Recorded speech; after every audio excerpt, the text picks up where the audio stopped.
All right, I sure hope you guys survived the market today. Holy moly, cheers to that. So, I'm sure you've seen by now every index in the US stock market, well, collapsed today. We had silver down massively, gold went down as well, and we're talking massively, guys. Silver went down 27% today, gold down 9%, and again, every index here in the US went down, and Palantir went down 3.5%. And man, Palantir broke a key level today that I got to be honest, it's not looking good heading into earnings. Which, by the way, earnings are this Monday, and we're going to cover the charts in this video, a little bit, what to expect from earnings. So let's get into it. Hit the like button, feel free to subscribe, and let's talk, man. So at this point, again, every index crashed. We had a rough day in the market today, and Palantir hit $145 per share on the low, and it looks like it closed at about 146.50. We did rally a little bit into close, but overall, it was a disaster, right? And Palantir, I think it's down 18% to be exact. Year to date, it has been rough this entire year, And personally, look, I'm still long. I've made a lot of content on Palantir. You guys all know that. And I've been a shareholder from $20 per share. So I'm in from, I guess, the early days at this point, right? Not the super early days, but I'm in at $20 a share. And I did lock in some profits. You guys know that. At $180, I took about a 750, 800% gain there. And I'm letting some shares ride still. But I got to be honest, man, I'm not too surprised that we're selling off here. Part of me, that's kind of part of the reason why I sold at the end of last year. We had such a huge run. We were still trading. I mean, we're still trading today pretty expensive, very expensive, you could argue. But at that point, we were even frothier valuation wise. So I was like, let me lock in some gains. I have a little feeling that Palantir might drop a bit here in 2026, and that gut feeling was right. Now we're down from where I sold 180. Now we're down to 146, 147 heading into earnings, down about 20%, and we're trading now at a fresh, I think 6-7 month high or low rather.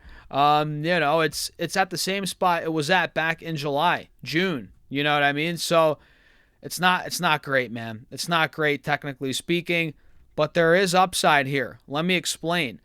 We can see, I guess, in the short term, we're a falling knife. We're falling through this low from back in August, September, back in the end of November. We held about 150. So the fact that we cracked into the 140s today, not a good sign. Not a good sign in the short term. And now we're officially probably down like 30%. Yeah, 30% on the dot. I nailed it. From highs roughly, So it's not looking pretty, guys. And at this point, the positive here is that it's so beaten up into earnings that earnings would have to be so bad for it to go lower.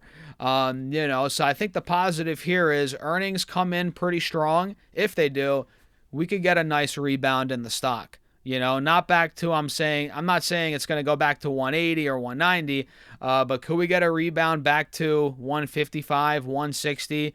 Yeah. And part of me today, I got to be honest, part of me was like, let me add some calls in the short term to maybe play that earnings move. But you guys know I'm not the biggest fan of trading around earnings, right? But I do sometimes, of course, and I was considering it. But the fact that we're seeing a potential government shutdown this weekend, we're going to get more news around that. Geopolitical tensions are rising. That led me not to open that call option position. I was close though. If we weren't in geopolitical tensions right now, if things were smooth sailing, if I could talk right, I would have considered that, or I would have taken that trade. I think there's a decent chance we do rebound here, but with everything going on, it's just too risky for me right now. And honestly, it could bleed more with everything going on, especially if the market dumps more come Monday. Palantir 130, 135 is totally in the cards. And at that point, I might have to start buying some shares. We'll see. But for now, guys, I am just holding on. Again, I sold out of a good chunk at about 180. Took 800% gain, a little less than that. I forget exactly what it was, but it was between 750 to 800%. And I'm happy with it. I'm happy with it. And it's not like I held Palantir for years, guys. It happened quick. You guys know how quick that happened. So cheers to that. And let me show you now this 3-year chart. We're actually at a critical spot. We're right at the 180 SMA here at $145, $46 a share, which is another reason why I was close to buying those calls. But again, with everything going on, best not to do that heading into the weekend, especially. It's risky, right? But who knows? Maybe I'll regret it come Monday, Tuesday. But it's at a critical spot here on this chart, on the 3-year chart. And if we fall through, this moving average, that would not be good, I would say. And, let's see the 1-year chart on Palantir. I mean, we're already falling through the 180 SMA on this 1-year chart. That happened a couple days ago. That's not ideal, or not even a couple days ago. That might have been, actually, no, it was.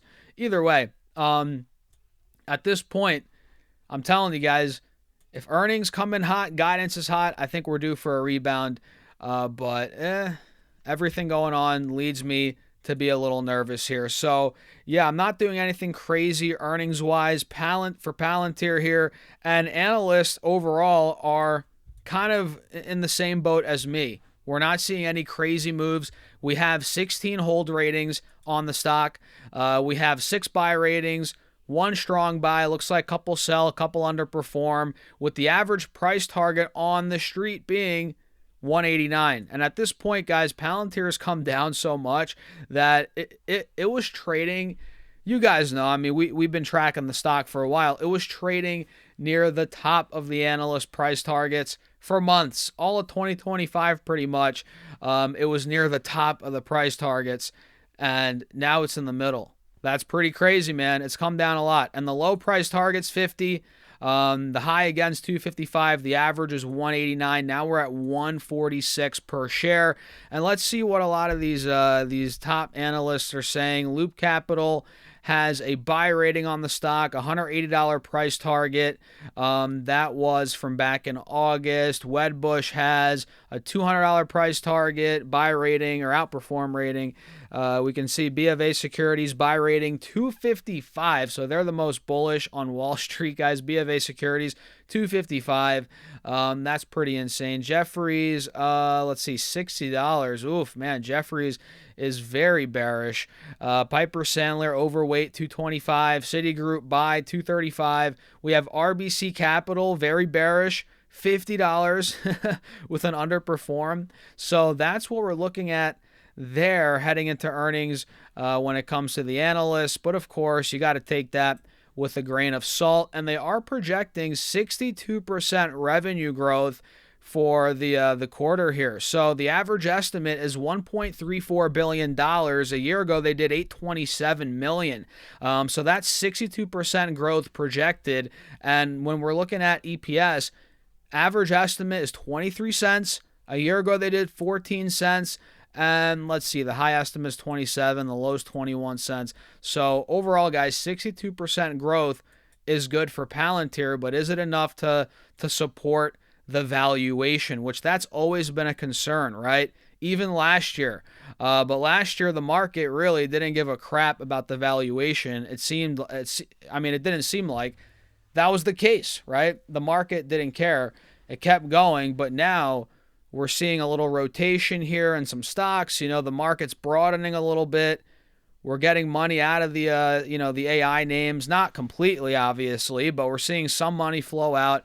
And this name has taken a beat down, and it's still trading at 350 times earnings, guys, and 160 times forward earnings. So even with the 30% drawdown, it's still trading at insane multiples here, which again, in 2025, the market did not care about the multiples. It didn't care. It just kept on going anyway, the stock. But 2026, that's a different story, right? The market cares more about the multiples, this year. And the market's like, Show me Palantir. Show me Palantir. What are you going to do? What are these earnings going to look like? The market's telling me, or saying, show me, right?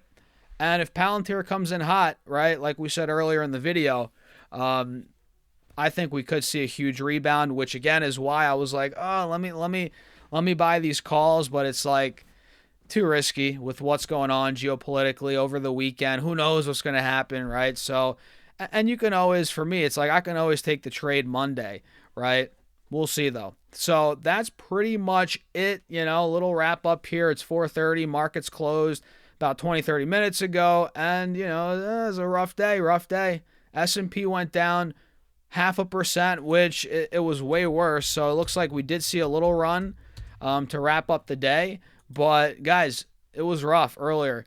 QQQ went down. Let's see, 1.25. So yeah, Q's got nailed.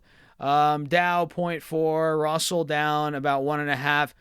Really, the silver and gold futures, man, holy smokes, killed, right? I mean, destroyed. And at this point, I'm like, I don't know if I'm buying this dip in silver. I got to be honest. I might be fading the dip here in silver. I was gonna short it here, but it's like I didn't do it, so I'm not gonna jump in now on the other side.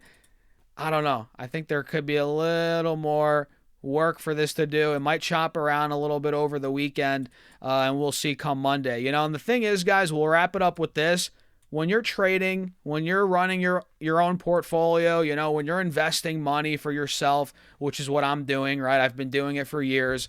It's like sometimes when you're a little uneasy, when you're like, should I do this? Maybe I shouldn't. Especially heading into the weekend, sometimes the best thing you can do is just nothing, right? Don't take the trade, right? If you're uneasy, if you're like, what's going to happen? I mean, we never know what's going to happen. But if things are rocky geopolitically, right? Uncertainty is high. The VIX is creeping up. Sometimes it might be best to just sit cash. Don't do anything. And that's exactly kind of where I'm at right now. So with that being said, guys, cheers. I appreciate you all for tuning in. I got a big old water here and an empty old coffee from earlier today.